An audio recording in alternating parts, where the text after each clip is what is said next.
تا حالا شده انقدر برای توجه یه نفر تلاش کنی که احساس کنی گم کردی خودتو؟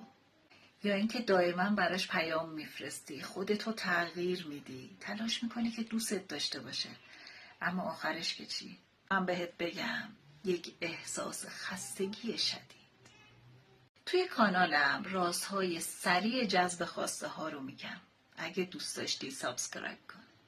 این نصیحت رو گوش کن. هر چقدر بیشتر برای به دست آوردن عشق و توجه دیگران تقلا کنی، همونقدر داری خودتو بی‌ارزش میکنی.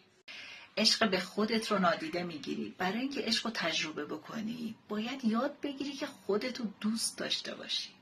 حتما تو اطرافیانت کسایی رو دیدی که نه قیافه خوبی دارن و نه رفتار درستی دارن، عشقای خیلی خوبی رو تجربه میکنن. و برعکس کسایی هم دیدیم که هم قیافه خیلی خوبی دارن و هم رفتارای عالی، اما هیچ وقت عشق رو تجربه نمیکنن. از همش مربوط به درون ماست. اینکه ما چقدر برای خودمون ارزش قائلیم، چقدر خودمون رو دوست داریم، چقدر قربون صدقه خودمون میریم، چقدر از توانایی‌های خودمون لذت میبریم. اینا همش باعث میشه که مردم عاشقمون بشن. وقتی روی توانایی هامون و نقاط مثبتمون تمرکز میکنیم، ناخودآگاه عزت نفسمون بالا میره و ارتباطات خیلی خوبی میتونیم بگیریم. توی کانالم راجع به جذب سریع خواسته ها صحبت میکنم. اگه دوست داری سابسکرایب کن.